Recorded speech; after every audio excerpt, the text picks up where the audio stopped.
friends, welcome back to Clem's Kitchen. So glad to have you here. Sorry about that last episode. I wasn't happy with it, but I've put myself on time constraints so I can keep bringing you programming every week. So might get some duds in there. Anyway, today we're going to be making something super easy, great for meal prep, high in protein, low in carbs. So let's get after it. We're going to make crack chicken in the crock pot, of course, because, for a busy guy like myself, I'm always on the go. Crock pot is the best, easiest way to do it. One of these days, I'm going to save up and get me an Instapot, but that's neither here nor there. So for crack chicken, I'm just going to show you what we got to do and put it together. Oh, I was also realizing that I walk you through these things when I'm making them, but I never really give you a list of what's in it. So if my editing skills are there, right about now, you're going to go ahead and see a list of all the ingredients, and you'll still hear my voice, but you're going to see this list, and it'll show you what's in there. May not have the measurements because, let's be honest, we don't do a lot of the measuring thing here, but at least you'll know what's in it. First things first, we're going to go ahead and get this chicken out of here.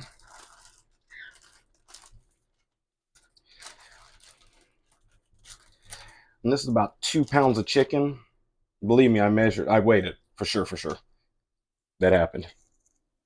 We're not doing anything too crazy here. We're just going to cut off some of the fat and, like the connective tissue, stuff like that, because we want this to cook up real nice.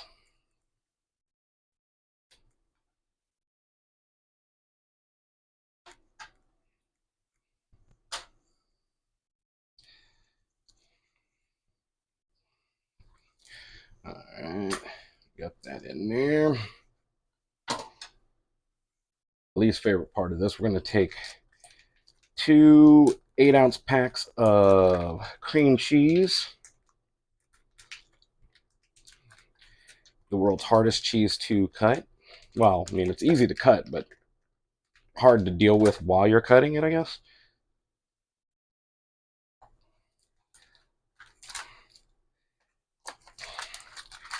And this isn't a necessity,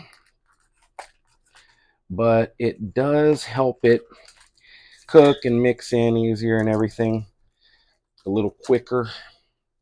All right, let's get the second one cut up. This one's a little bit firmer, so it's going to be a little bit easier. Even though I like to pre-soften it before I start cooking, but you win some, you lose some. I'll put we'll call it a half a cup of freshly grated sharp cheddar. Yeah, it looks like half a cup.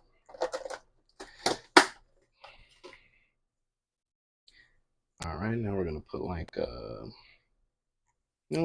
this is a tablespoon and a half of classic ranch.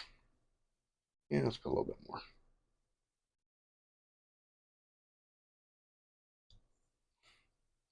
Right.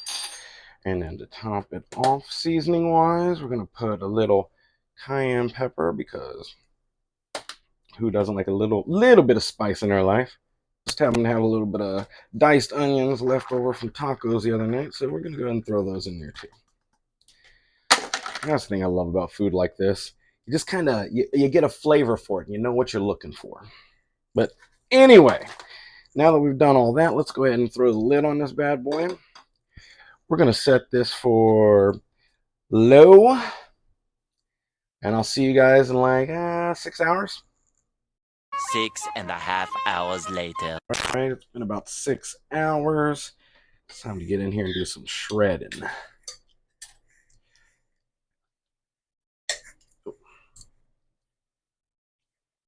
There we go. Yeah.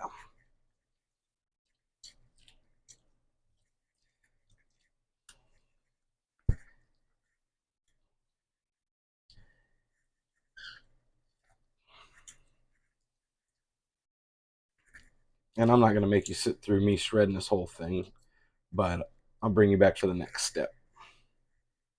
All right, looks like we got it all good and shredded up in there. So now the next step is to add the bacon. Now, you got a couple options here. You can fry up your own bacon, or I prefer just go ahead and get the real bacon bits. Do not get Bacos. Do not get bacon bits. Get the real one. It's already cooked. It's already cut up. It's perfect for what we need, and this thing is like a buck and change.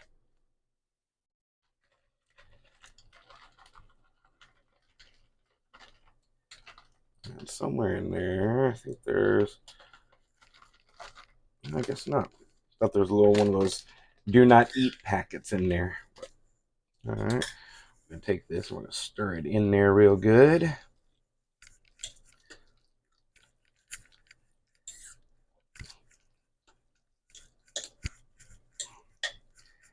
That really, if you guys could smell this place right now, oh, makes my tongue want to slap my brains out. Thing we're going to do is we're going to go ahead and top it off with about another half cup of that freshly grated cheddar. I pre-grade. Maybe next video I'll grade it in front of you guys. And we're going to put the lid back on. We're going to turn it off because there's a whole lot of heat still in there. And we're going to come back in probably about 10 minutes. It'll be good and melted.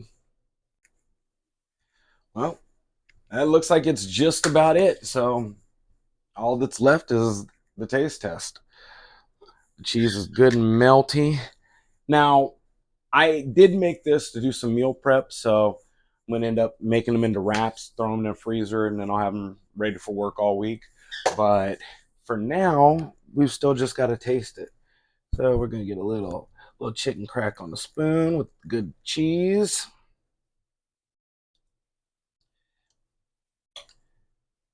Oh, got some on my finger. Uh-oh. Ooh, that's good. And very important, a little bit of green onions on top. Just it sets it off. Look at that. Look at that. Oh yeah. So you want that. You want that in your belly. They call it chicken crack for a reason. Mm, that's some good stuff. But yeah.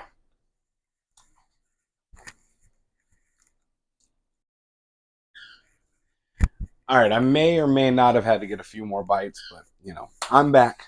And as always, thank you for stopping by Clem's Kitchen. It means the world to me that you guys are here. If you've got any ideas that you want to see me make, or any ingredients you're like, hey, I've got this can of something and I don't know what to do with it, put it in the comments. Leave me a comment. Leave me a subscribe if you haven't already. Like it. Let's be friends. Let's cook together. And I'm still planning on doing a live one of these days whenever we get a little traction, I guess I'll say.